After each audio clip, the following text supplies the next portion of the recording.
Kajian hati, tenangkan hatimu.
Saya sebagai istri.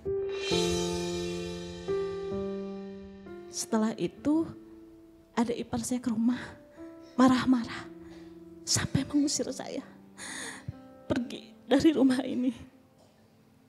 Padahal saya pertahankan rumah tangga saya 17 tahun karena demi anak. Kalau materi mungkin bisa dicari, tapi kebahagiaan anak saya pertahankan. Setelah itu waktu itu suami saya tidak ada. Saya ditegur, saya dimarahin sampai tetangga pada tahu suami saya tidak ada. Saya telepon, saya ceritalah ke suami saya begini-begini. Pada saat itu suami saya pun besoknya bilang, kata saya, bisa gak dimusyawarahin? Suami saya bilang, tidak bisa, karena sorga saya di telapak kaki. Ya mungkin itu benar, tapi yang saya sakit, kenapa dia tidak mempertahankan anak? Salah saya tidak sebanding dengan perceraian yang saya alami.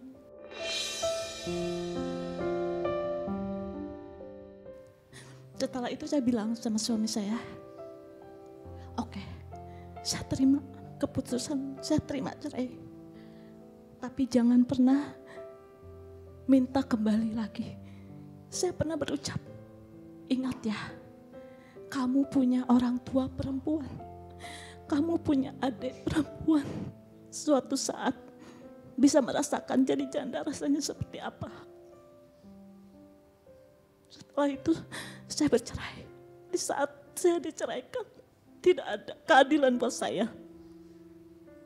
Saya dipulangkan ke orang tua saya, dan orang tua saya pun tidak tahu permasalahannya. Mertua saya bilang waktu itu almarhum karena tidak ada kecocokan. Padahal dia tahu kejadiannya seperti apa, permasalahannya seperti apa. 2 bulan saya bercerai, mantan suami minta balik demi anak-anak.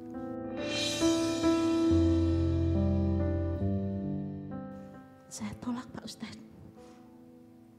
Kalau mau demi anak, kenapa nggak dari awal? Saya bilang, tidak semudah membalikan telapak tangan. Di saat saya ceraikan, di mana pemikiran untuk anak-anak? Yang saya pertanyakan waktu itu, saya pernah bilang, setelah setahun saya bercerai, mertua lelaki saya meninggal. Yang saya pertanyakan Pak Ustadz, apa ucapan saya itu doa? Apa emang sudah takdir dari Allah mertua saya meninggal? Pertanyaannya, masihkah berdosakah kalau saya masih menyimpan duka? Tapi saya tidak dendam ya Pak Ustadz. Bunda.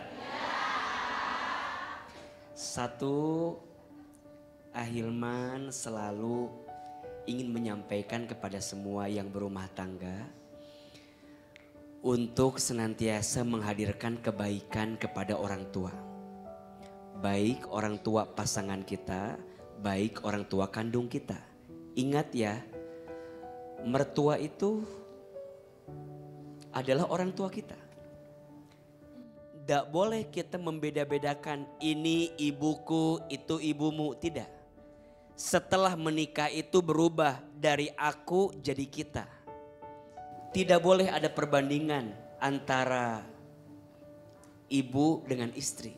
Dua-duanya pintu keberkahan. Istri, jangan halangi suamimu untuk berbuat baik sama ibunya. Karena bagaimanapun anak laki-laki milik siapa? Ibunya. Tapi tolong catat, wahai bunda, wahai ibu, anak laki-lakimu sudah menikah dan sudah mengambil anak perempuan dari keluarga yang lain, betul? Yang sekarang jadi istrimu, betul. Sampai kapanpun anak laki-laki milik ibunya, tapi ibu yang baik pasti mengajarkan anak laki-lakinya untuk sayang sama istrinya. Pada akhirnya tidak ada perbandingan antara ibu dengan anak, ibu dengan istri, tidak. Dua-duanya pintu keberkahan. Kan masalahnya Mbak Gina tuh itu persoalannya. Ketika ibu bapak terlalu ikut campur, suami mungkin prinsipnya kurang, ilmunya juga kurang, ujungnya dia menyimpulkan aku harus ikut orang tuaku. Tapi mohon maaf, dia menelantarkan istrinya. Dosa atau tidak? Bukan lagi dosa, zolim. Kalau dosa urusannya hanya sama Allah. Tapi kalau zolim urusannya dua. Satu sama Allah, dua sama istri. Betul? Tapi ya sudah. Nasi sudah jadi bubur. Allah takdirkan engkau berpisah. Apakah ada kebaikan di dalamnya? Insya Allah. Jadi belajar. Bunda lebih tegar dalam hidup. Untuk yang sudah terjadi, ya sudahlah. Kan sudah terjadi. A, kira-kira saya masih memendam luka di hati, dosa atau tidak?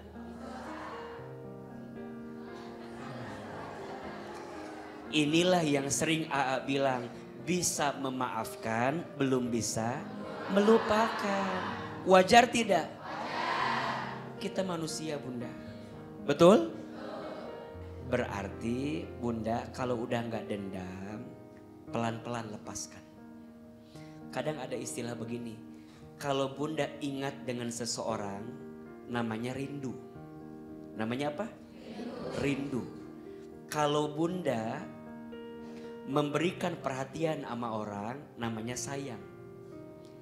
Tapi kalau bunda tetap mendoakan orang yang bunda suka, walaupun bunda tak lagi bersama dengan dia, itu namanya cinta. Kalau urusan mertuanya meninggal itu bukan urusan kita. Itu takdir siapa? Allah. Tapi pelajarannya juga innal kalama ad-doa. Setiap perkataan itu adalah doa. Ini penting juga ya. Bunda kalau punya anak sudah menikah, coba jangan terlalu ikut campur terhadap rumah tangga dari anak kita. Karena bagaimanapun anak kita juga pasti punya keinginan. Betul? Tapi juga anak jangan antipati. Kalau orang tua nasehatin tuh jangan ngerasa mama mah gak tahu apa-apa masalah saya. Gak usah. Mungkin dia pengen ngasih nasihat sama saya. Betul? Insya Allah. Semoga Allah jaga dalam kebaikan. Amin ya rabbal alamin. Kajian hati. Tenangkan hati. Sekarang saya sudah memiliki satu cerita Ustadz. Izin saya bacakan nih untuk mewakili Bunda yang sudah memberikan cerita ini. Kita lihat dulu ini suratnya. Kira-kira isinya apa ya Ustadz ya? Penasaran? Assalamualaikum Ustadz. Dear Ustadz Hilman. Aku Munawaroh dari Surabaya. Izinkan aku bertanya. Aku anak sulung yang terbiasa hidup sendiri tanpa saudara. Orang tuaku, terutama ibuku, sangat menjaga diriku dari keadaan apapun. Terutama soal percintaanku. Aku memilih tambatan hati dengan sosok pria yang baik pada diriku. Kami menikah tahun 2021 dan kami saling mencintai. Namun pernikahanku tidak pernah mendapatkan restu dari ibuku sendiri. Tapi aku memilih untuk tetap menikah karena aku takut terjerumus dalam dosa. Hingga kami memiliki 3 orang anak pun, ibuku tak pernah sekalipun menerima cucunya dan menantunya. Memang ibuku berat pada saat itu menerima pernikahan kami demi melihat anaknya bahagia. Hingga 2025 ini, ibuku masih juga tidak merestui kami karena suamiku tidak pernah memiliki ekonomi yang stabil. Jika aku tidak mendengarkan omongan ibuku, aku tidak akan dianggap anaknya lagi. Tapi di sisi lain, anak-anakku yang sakit. Anak-anakku sakit-sakitan dan suami yang masih mencintaiku. Akhirnya aku terpaksa mengikuti omongan ibuku dengan bercerai dan tinggal jauh dengan anak-anakku. Saat ini aku di Jakarta dan ibuku di Surabaya. Aku takut bertemu dan berbincang dengan ibuku. Tapi di sisi lain, anak dan suamiku tinggal di Kalimantan. Aku bingung Pak Ustadz, mana yang harus aku pilih? Aku takut, dan apakah pilihanku sudah benar dengan menuruti omongan ibuku? Wassalamualaikum warahmatullahi wabarakatuh Ustadz. Waalaikumsalam warahmatullahi wabarakatuh. Ini di antara problem yang mungkin terjadi di sebagian rumah tangga.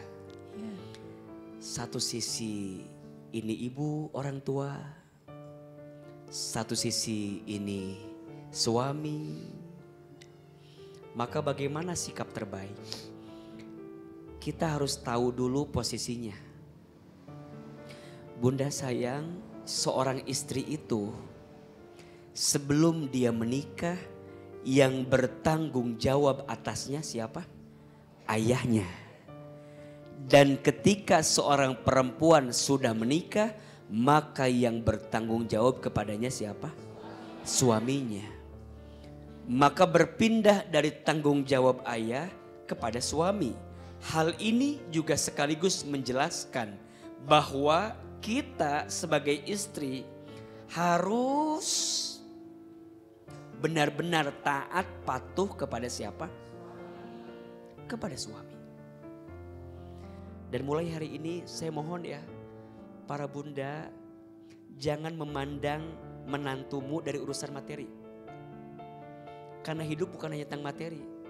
Hidup ini tentang bagaimana hidup bersama dalam kebaikan. Untuk apa punya materi yang banyak kalau gak bikin dekat sama Allah? Betul? Pasti ibu maunya anak tuh bahagia, betul? Sekarang sudah terjadi. Kalau masih ada waktu dan kesempatan memperbaiki diri, perbaiki. Hati ibu harus dijaga, tapi hati suami juga harus dijaga. Jangan sampai karena urusan dunia yang sementara harus bertengkar dan harus bercerai-berai. Itu menurut pandangan AA dan mudah-mudahan kita bisa lebih lembut memahaminya.